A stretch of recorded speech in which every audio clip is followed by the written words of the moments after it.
Ndio ile bampa wewe. Wacha tu venye iko. Utatengeza story kirani. Nino ile.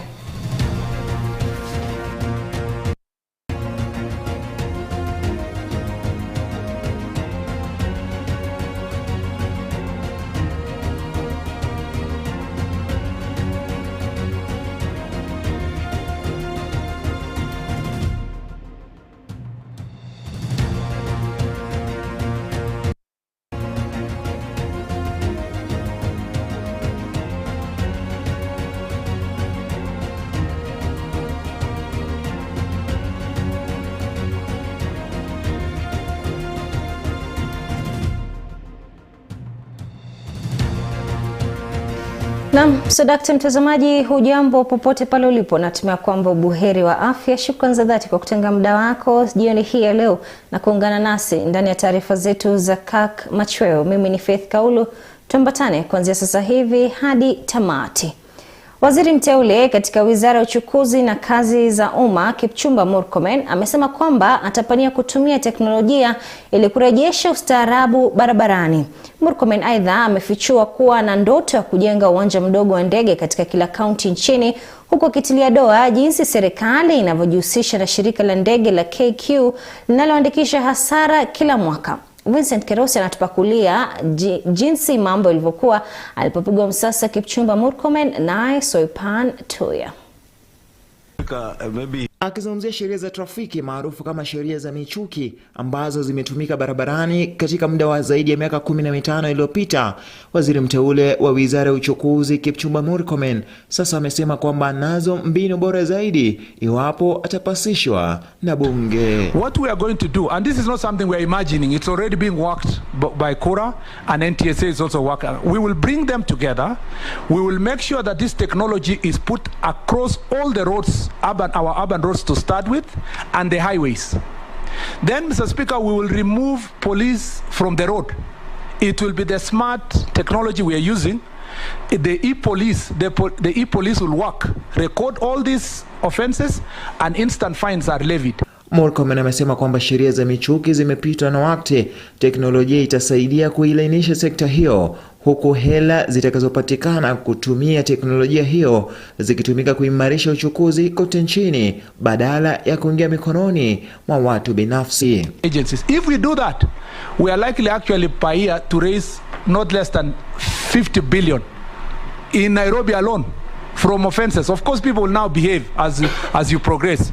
When you go to the highways, Mr. Speaker, if we manage actually to dwell the roads the way we are dwelling and then put the cameras there, we don't need a policeman in the highway.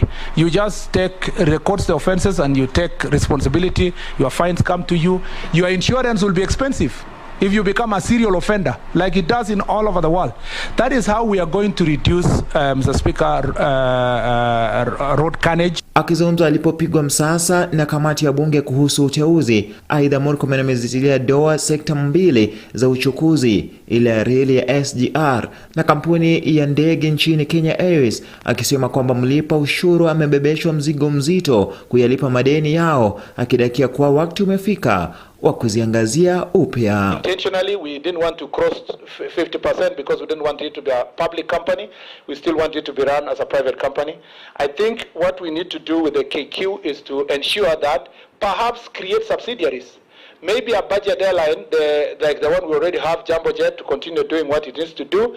A cargo airline be separated, Mr. Speaker, and maybe a charter airlines that can be able to fly to bring tourists from Europe, like my colleague addressed the Honorable Owen here. And finally, we might need Kenya Airways to also, and I've had conversation on this, to have other businesses on the side where they provide other services, drone services, the speakers surveying services and other services that other private companies are giving as one way of raising their revenue and bridging their gap, the loans, Mr. Speaker. Murkomen akisema kuwa iwapo uteuzi wake utakubaliwa na bunge, basi atabuni mpango na kufanya kazi kwa pamoja na serikali za kaunti ili kujenga nyanja ndogo angalau moja, nyanja ndogo za ndege angalau moja kila kaunti, huku pia akiahidi kufanya uimarishaji mkubwa wa barabara nchini. Yes, there's only one. Baada ya Murkomen, unyo kwa unyo akafuata Soipan Tuya, waziri mteule wa mazingira na usafi, ambaye aliwekwa kwenye mizani kuhusu masuala mbalimbali kama vile mabadiliko ya tabia nchi na utunzaji wa misitu na mazingira kwa jumla. Tuya akidokeza kwamba atahakikisha misitu haswa ule wa Mau inatunzwa vilivyo, japo alikwepa kujibu moja kwa moja swali la kuwalipa fidia wale waliofurushwa toka kwenye msitu wa Mau. The forest adjacent communities are allowed to collaborate with the Kenya Forest Service in restoration of plantation forest, and it is instructive to note that under our gazetted forests, 96% consists of natural forests and 4% consists of commercial plantation forests. And the PELIS scheme is operated within the plantation forest and not the natural forests. Murkomen na Tuya ni miongoni mwa mawaziri wateule watano waliosailiwa hii leo. Vincent Kerosi, Kirk Machweo. To declare some form of interest, the nominee appearing. But Speaker, maybe. Mtazamaji, ndio hali ilivyokuwa mapema leo hii wakati wake Kipchumba Murkomen na Rosalinda Tuya walipokuwa wakipigwa msasa kutokana na uteuzi wao kwenye wizara mbalimbali. Bila shaka wengine waliowasili mbele ya kamati ya bunge leo hii ni Penina Malonza, huyu kwenye wizara ya utalii, pamoja na Zakaria Mwanginjeru wizara ya ardhi. Sasa hivi anaendelea kupigwa msasa ni Susan Nakumicha Wafula, huyu alipendekezwa kuliongoza wizara ya afya. Muda wote ule tutakuwa tunavuka upande huu tuangalie jinsi mambo yanavyoendelea, ila sasa hivi tuweke taarifa hiyo kupigwa msasa kwa mawaziri waliopendekezwa kando. Tuangazie taarifa yake Rais William Ruto. Leo hii Rais William Ruto amesema kuwa uongozi wake unalenga kuboresha mazingira ya biashara itakayowezesha ustawishaji wa viwanda humu nchini. Akizungumza kwenye mkutano ulioleta pamoja washikadau kwenye sekta ya viwanda, Rais amesema kuwa Kenya inalenga kukuza mapato yake maradufu hii ndani ya miaka 5 ijayo.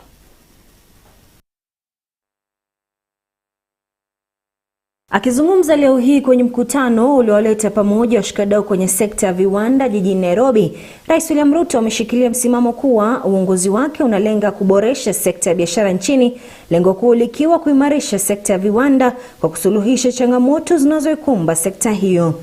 This administration will work with you every step of the way until we redeem all the opportunities that are available for us as a country.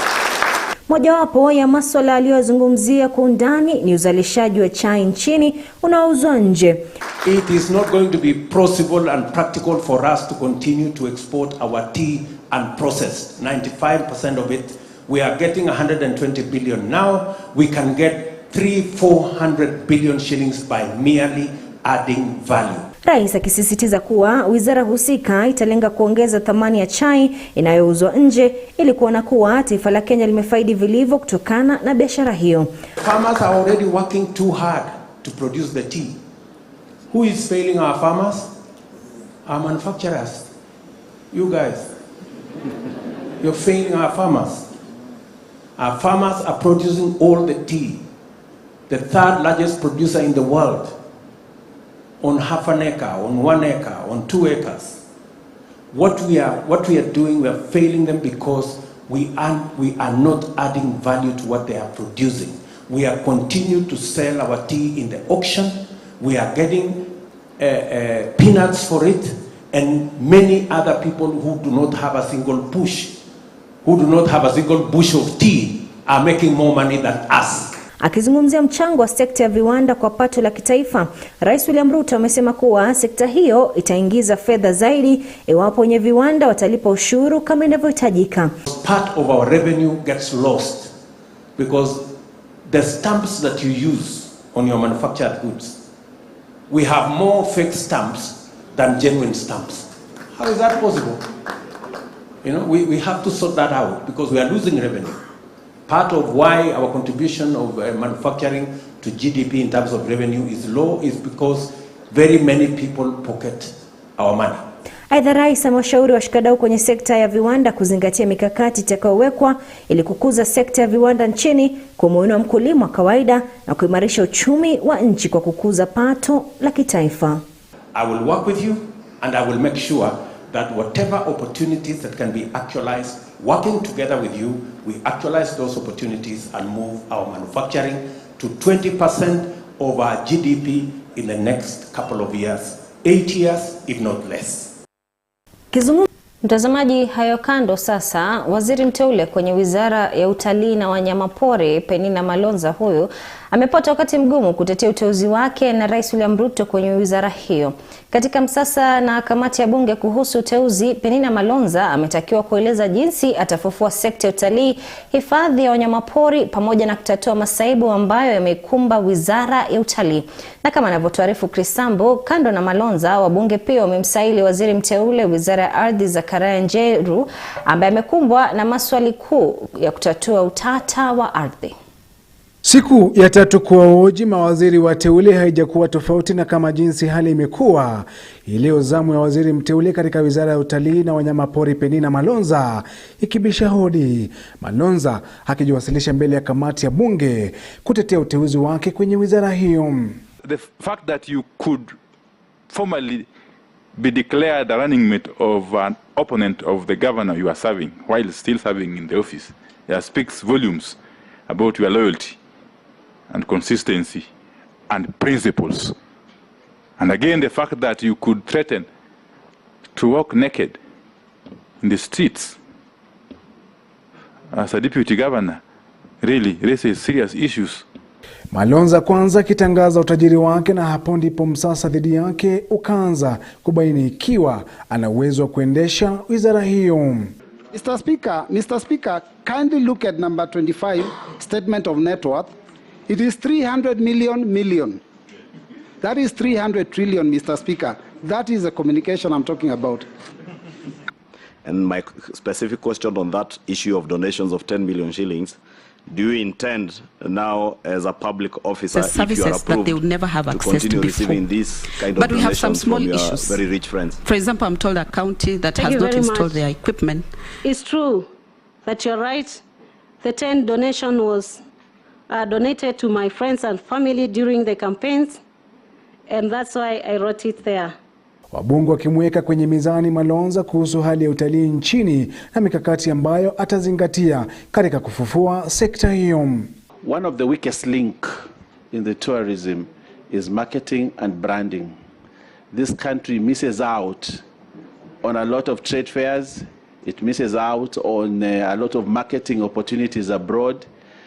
And the minister, the previous minister, focused more on domestic tourism, which is not his function, according to Schedule 4, subsection 7. We'll also be focusing on partnering with international marketing firms to carry out joint promotion campaigns. Na kadri alivyokuwa akijibu na kujieleza ndivyo makali ya maswali yalizidi kufurika, na haikuchukua muda mrefu kwa Malonza kujipata mashakani. One of the strategies that I will employ is rebranding Kenya or repositioning Kenya. How do we reposition Kenya? Reaching out to our traditional markets there. Also reaching out to new emerging markets. The truth, bare truth, and the truth will set her free. Chair, if the nominee does not know, she should say, I do not know, but I will check my records, and probably in future, if she is approved, then she will tell us. But for now, when she tells us 2.5, then she says 2.5 million and billion. Next, she'll say 2.5 trillion. Allow me to correct that and say I'll check the report and move to the third question on conflict between human and wildlife and how I will battle this out. Na zamu yake ilipowasili, Zakaria Njeru ambaye ameteuliwa Wizara ya Ardhi akapigwa msasa kuhusu jinsi hatadhibiti ufisadi ambao umekidhi uwepo wa utata wa ardhi tangia jadi ukijitokeza kwenye msasa wa leo. Zakaria Njeru hakitakiwa kuelezea jinsi hatasuluhisha utata wa ardhi. Corruption fights back. And I know in the land docket especially, we've had issues that really make work very hard in serving mwananchi. Once I'm there, Mr. Chairman, I want to promise, and the medicine for this is digitization, but it should be properly done. Hiyo kesho mawaziri wengine watano watapigwa msasa, ikiwemo waziri mteule wa kilimo Mithika Linturi, wa elimu Profesa Ezekiel Machogu na waziri mteule katika wizara ya michezo Ababu na Mwamba. Chris Sambo, Kirk Machweo. Mtazamaji, ndo hali ilivyokuwa leo hii ambapo Penina Malonza na Zakaria Mwangi Njeru walipokuwa wanakabiliwa na maswali mbalimbali kuhusiana na uteuzi wao na Rais William Ruto kuongoza wizara mbalimbali. Maswali chungu nzima yakiibuka, wengi wakiwa na hisia mseto kutokana na alivyojieleza Penina Malonza kwenye mitandao. Lakini hayo kando, mtazamaji, tungoje uamuzi wa bunge. Sasa hivi anaendelea kukabiliwa na maswali ni Susan Wafula na Humicha, huyu aliyependekezwa kuliongoza wizara ya afya. Bila shaka maswala mbalimbali yanatarajiwa kuibuka, ikiwemo ile sakata ya KEMSA pamoja tu na hospitali za rufaa. Ndizo picha unazozipata moja kwa moja akiendelea kupokea maswali kutoka kwa wabunge walio kwenye kamati hiyo. Hebu tusikilize mambo yanavyoendelea. That it's unnatural, because I think there is a belief that food should be provided in a natural manner in which God provided. Statement of net worth, it is 300 million. That is 300 trillion, Mr.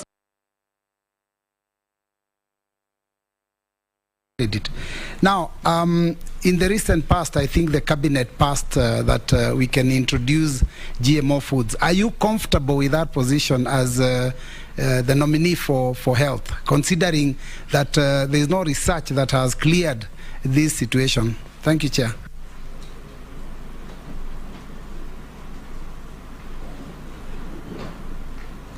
Yes, Mishi Mbogo, the Honorable. Yeah.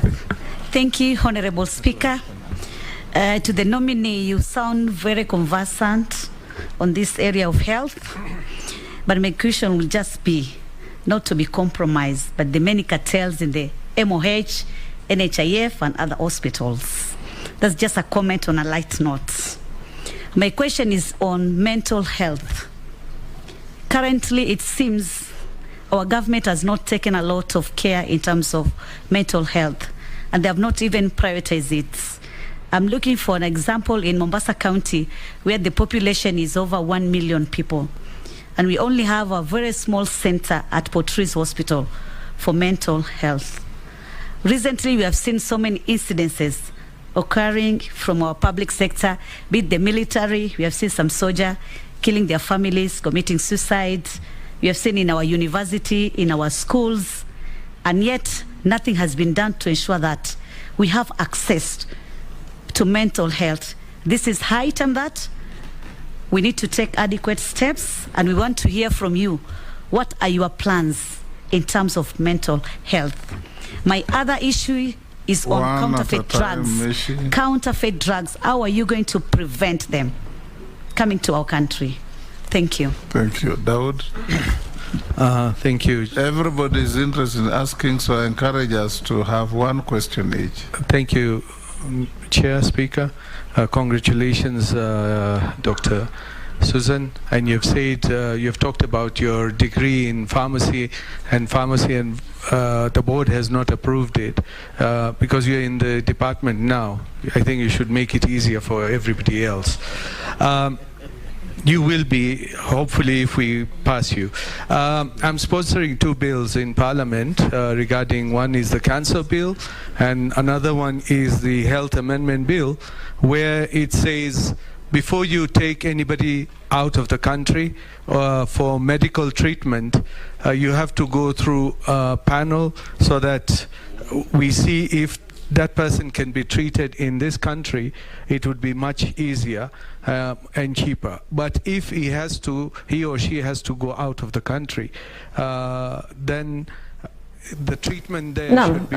Waziri mteule huyu Susan Wafula Nakhumicha akiendelea kupokea maswali mbalimbali au maswali tofauti kutoka tu kwa bunge, ikiwemo Mshimboko akiuliza kuhusu swala la afya kiakili inaendelea kuathiri Wakenya wengi, vile usimamizi wa hospitali za rufaa, na ndo swali moja ambalo wamepewa sasa hivi kuhusiana na mchakato mzima wa kutafuta matibabu nje ya Kenya. Bila shaka ni shughuli inaendelea sasa hivi, lakini mtazamaji, tuendelee na taarifa zetu jioni hii. Hayo kando, sasa tuangazie taarifa nyingine. Amin Mohamed ameapishwa rasmi kama mkurugenzi mkuu wa DCI. Hii baada ya kuidhinishwa Jumapili na Rais William Ruto. Katika hafla ya kuapishwa Jumatano leo iliyoongozwa na msajili mkuu wa idara ya mahakama na kushuhudiwa na jaji mkuu Martha Koome, Mohamed amesema kuwa atashirikiana na asasi zingine katika kuimarisha utendakazi wake. Mohamed amesema anaazimia kupigana na ufisadi na ulanguzi. Anachukua nafasi iliyoachwa wazi baada ya kujiuzulu kwake George Kinoti.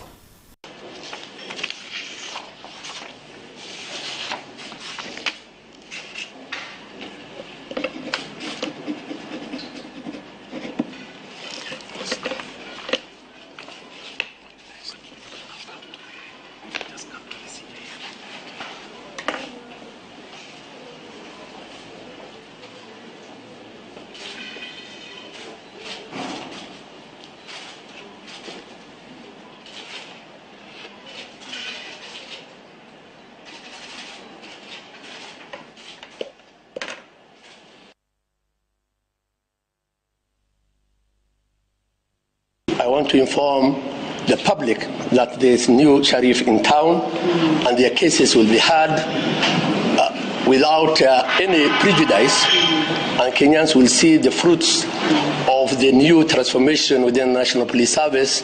And Amin is coming with 33 years of experience, and I want to assure that he will be part of a team of investigators who will make a difference. I'm going to discharge my duties and responsibilities professionally, with utmost integrity and with utmost respect. As a service, we shall make sure that we adhere to our constitutional standards and fundamental freedoms. We shall ensure and endeavor to make sure that Kenya will be a safe and secure country for all the people that live therein. We shall conduct our investigations professionally, expeditiously, and see to it that we bring our members of the public on board and see how we can bridge the gap and inspire confidence in the office of the DCI and my officers. One of the mandates of DCI is to maintain law and order. We in the criminal justice system rely on the investigations that are carried out. And without investigations, we will never succeed. I have no doubt that in the performance of your duties, you will continuously observe the rule of law. Tazamaji, tunakwenda kwenye mapumziko mafupi, angalau nipate kopo la maji, ila salia papa hapa. Zidi kuzungumza nasi pale kwenye mitandao, ikiwa ni Kirk TV Kenya kwenye Facebook na YouTube. Tarajia kwa mdoso kwa mrefu.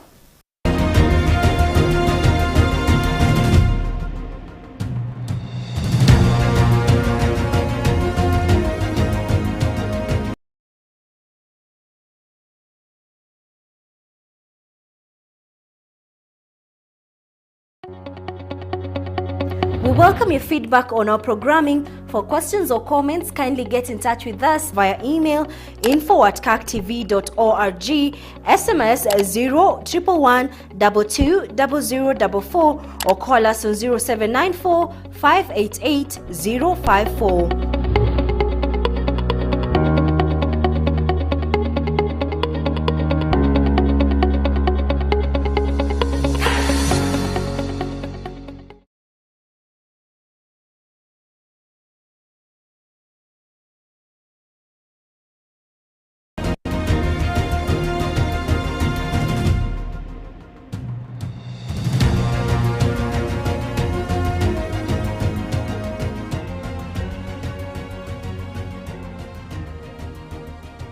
So Dr. mtazamaji, karibu tena.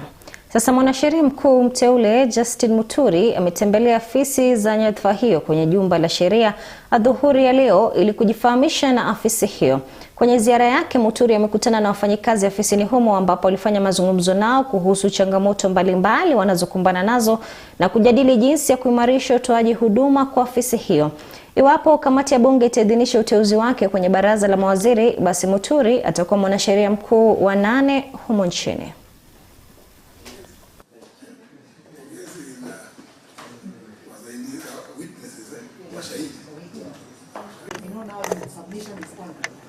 Before that, it was manual. So you submit online, but the interviews, because you must establish the capacity. Vuta ni kuvute zimeshuhudiwa katika majengo ya bunge ya kaunti ya Meru baada ya wakilishi wadi kudinda kumruhusu gavana Kawira Mwangaza kwa hutubia. Kizaza kiliibuka baada ya gavana Kawira kuwasili bungeni humo ambapo wakilishi wadi walianza kufoka. Gavana huyo akilazimika kutoa hotuba yake nje ya bunge la kaunti katika kile ambacho kilitarajiwa kuwa hafla rasmi ya kufungua bunge la kaunti hiyo. Wakiongozwa na Spika Ayub Bundi, wakilishi wadi hao wanadai kuwa gavana ameanza utawala wake kwa kukosea heshima. Hata hivyo, upande wake gavana Kawira Mwangaza anadai kuwa mawakilishi wadi hao wanamshurutisha kutekeleza matakwa yao ili wapitishe mawaziri wa kaunti aliyowateua.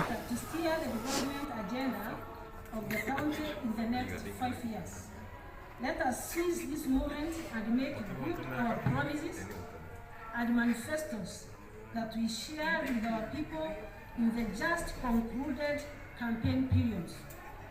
I acknowledge that we are all here, the Honorable Speaker, Honorable Members of the Assembly, and the Deputy Governor, and I, as a result of the electoral process. Kwingineko, shughuli za biashara, usafiri na uchukuzi zimeathirika katika eneo la Mbeere Kaskazini. Hii ni kufuatia kuporomoka kwa daraja linalotumika kuendeleza shughuli hizo. Wakazi wa eneo hilo wakiongozwa na mwakilishi wadi Duncan Mbui wameitaka serikali ishughulikie tukio hilo mara moja kwa kurekebisha daraja hilo kwa haraka ili wakazi hao waweze kurejelea au kuendelea na shughuli zao. Biashara, uchukuzi na shughuli za usafiri zimeathirika kupitia kuporomoka kwa daraja katika eneo la Mbeere Kaskazini usiku wa kuamkia leo. Daraja hilo linalounganisha barabara ya Mumenji na Ishiara liliporomoka baada ya lori moja kupitia hapo na kuzama. Duncan Mbui, mwakilishi wadi wa Ivurori, amedai kuwa daraja hilo ni la maana zaidi katika jamii hiyo kwani unatumika katika shughuli za biashara, usafiri na kadhalika. Duncan ameitaka serikali ingilie kati na kurekebisha daraja hilo kwa haraka, huku akiitaka pia serikali itenge fedha maalum kusaidia na kuboresha hali ya uchukuzi katika eneo hilo kwa dharura. Tuko hapa area ya Karerema.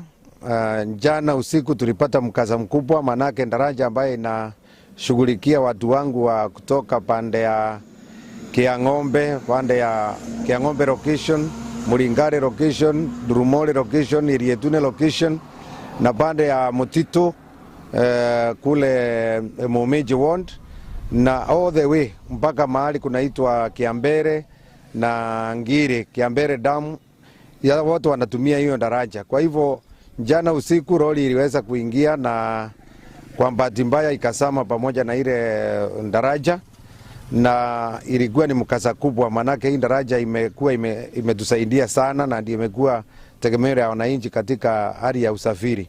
Ungeuliza serikali waweze sasa kutushughulikia haraka, waweze emergency fund, manake mvua iko karibu, hata tunjui tusafiri itakuwa namna gani. Na tunatarajia ya kwamba serikali ikishughulikia, sababu ni ya national government, iweze kushughulikiwa haraka iwezekanavyo, ndio watu wetu wasipate shida ya usafiri. Wakazi wa eneo hilo wameeleza hofu walionayo kutokana na kuporomoka kwa daraja hilo na kuitaka serikali kuingilia kati na kuwasaidia kurekebisha hali hiyo ili biashara, usafiri na hata masomo yaweze kurejea, kwani daraja hilo linachangia pakubwa katika masuala hayo.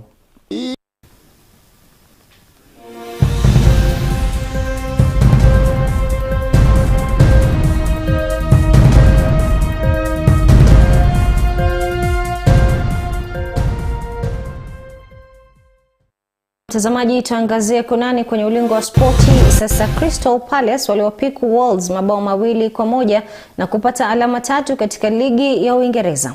Mchuano huu ulijawa na umaarufu kutoka pande zote mbili, huku Adama Traore akitinga bao la kwanza dakika 31 na kuipa Wolves uongozi. Kiungo wa Crystal Palace Eberechi Eze alisawazisha kwa kufunga bao dakika 46. Mshambulizi Wilfred Zaha aliwabwaga mabeki wa Wolves na kufunga bao la pili lililowapa Palace ushindi huo. Kwingineko, kiungo wa Chelsea N'Golo Kante atakosa fursa ya kuchezea taifa la Ufaransa katika michuano ya kombe la dunia. Kante alifanywa operesheni na kudhibitiwa kwamba hataweza kurejea uwanjani kwa miezi 4 ili auguze jeraha hilo. Mchezaji mwenzie wa Ufaransa Paul Pogba pia anaonekana kukosa fursa ya kuichezea taifa hilo kutokana na jeraha analouguza.